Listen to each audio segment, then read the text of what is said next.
I want to talk about the gunboats. The gunboats, I would argue, is the most influential unlock ever added to TF2, and it was added all the way back in 2008.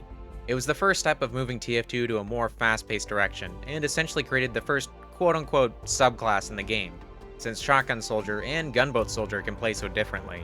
Nowadays, you only really use a shotgun if you have a dedicated medic on your team, and even then only when that medic is pocketing you. And if you don't have a medic on your team, taking less damage while rocket jumping will absolutely save your life, or at least make it a lot easier. You can string together rocket jumps that end on a health pack that usually get you back up to almost, if not completely full health, and jump straight into the action. And that wouldn't be possible with any other unlock. When I jump into a pub, I automatically equip the gunboats. If I'm confident in my team or playing defense, I'll equip a banner.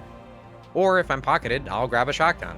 But many soldiers casually aren't going to have good hit scan aim, so giving up the shotgun for those players for a passive upside is going to be better. Although, having a banner would be better for those players since many soldiers in casual don't rocket jump enough. The gunboats pair pretty well with every rocket launcher that soldier has except for the Liberty launcher and the rocket jumper if you count that. The reason being that the Liberty launcher doesn't stack with the gunboats the way that many people think that they do. Instead of being additive and reducing your rocket jump damage by 85%, it's actually multiplicative and reduces rocket jump damage by around 70%, not 85%. This is only saving you roughly around 4 damage per jump over the gunboats, which just isn't worth it, since the Liberty launcher does less damage than any other rocket launcher over more time.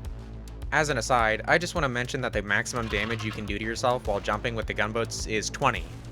The minimum is 11, but your average floor jump will do around 16, with the average wall jump doing 19. You can use this to your advantage. Whenever you're jumping around and going to take fall damage, you can shoot a rocket before you land to slow your fall. That way you only take rocket jump damage and no fall damage. It can be difficult to pull off correctly, but with practice you can get used to it. As a warning though, the gunboats only reduce damage from rocket jumps. So if you hit an enemy, or shoot rockets at a wall without jumping, you don't get that damage reduction. The gunboats also bring one particular melee weapon into actual viability, despite being pretty much a straight upgrade. That being the Market Gardener. Besides being a troller, if you slap on the gunboats, going for Market Gardens is far more realistic and safer with the gunboats. You can deal most of your damage with whatever rocket launcher you prefer, then when you're out of rockets you can go for a funny spoon. Or you can do it the other way, where you start with a spoon and then go for some rockets. You're going to be vastly more effective than your average troller, and there's even a high-level player who is known for this type of gameplay called Jay on Froyotech. It's fun and has a high skill ceiling, so if you like to spoon people and only do it with a full troller setup, go ahead and give it a shot with the gunboats and something else, whether it be a rocket launcher or the beggar's bazooka. That push in, but Jace with the spoon gets the drop onto Volguy and a direct on a high five. That is incredible. Competitively speaking, the gunboats make soldiers' primary job, dealing damage, much easier. Being able to rocket jump more allows the soldier to get into more advantageous positions to get more as well as higher damaging rockets off, without having to worry about getting 1 to 2 shot. It also lets the soldier take space for his team, by jumping ahead of his teammates into a good spot and starting to do some damage so the enemy team either backs up, or becomes easier to kill. And he can take the high ground earlier. If you haven't learned from Obi-Wan already, the high ground is really strong.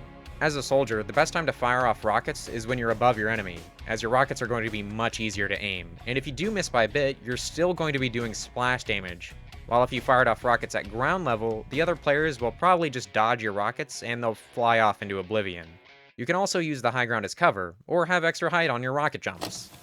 Soldier's bread and butter in competitive TF2 is the 2 rocket bomb, where you take 1 rocket to shoot yourself off the ground, then another to wall jump and propel yourself forward. You'll then use the last 2, or 3 rockets if you get one loaded, to attack the enemy as you land, or sink them on a player, usually a medic. If you tried to do this with a shotgun, you'll have around 100 HP, just low enough to be one-shot by a scout or a point-blank rocket. However, with the gunboats, you should have around 170, which puts you over the threshold.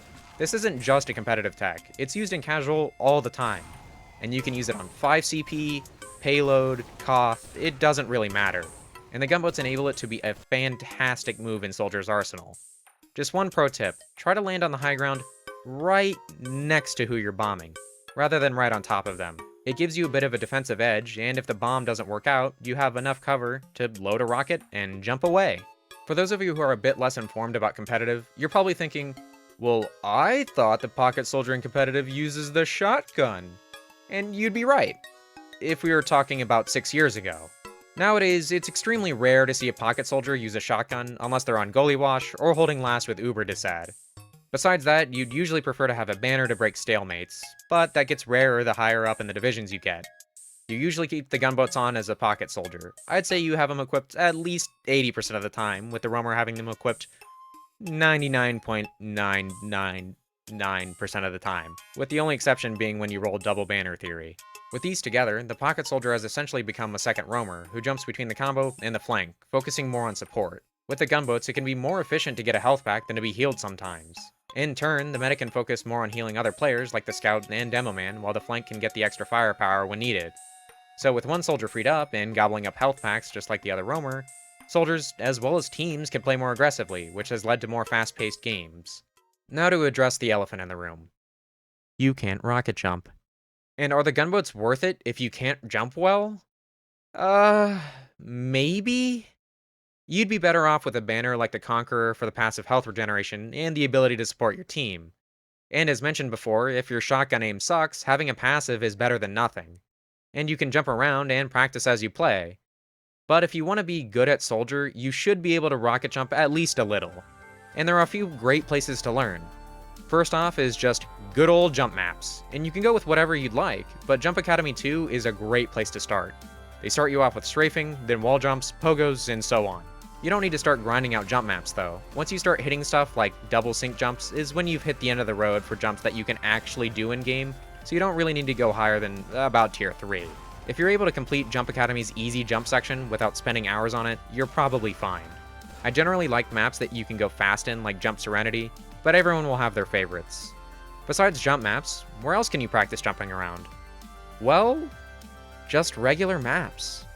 If you really like a map or play it a lot, you might as well practice jumping around in it and learning useful jumps that you saw other players doing or just experimenting by yourself. My favorite map to jump around in is Process, but your favorite might be something else like Upward or Hightower. Just get a feel for the map and what you can do, and then later try those jumps out on other players. And that rounds it out. I haven't figured out how to end a YouTube video, so here it is, bye. Ever again. Or that. What? Fuck you. Come here. What? No. None of that. It's okay. That's gonna go into my Minecraft. Well, it's going in my Minecraft frag montage, dude. I didn't realize that. Ooh, so is that. I can't eat. I can't get sustenance. I'm coming for you.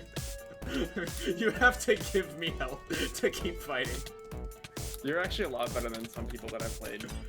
No, don't get help. Don't get help.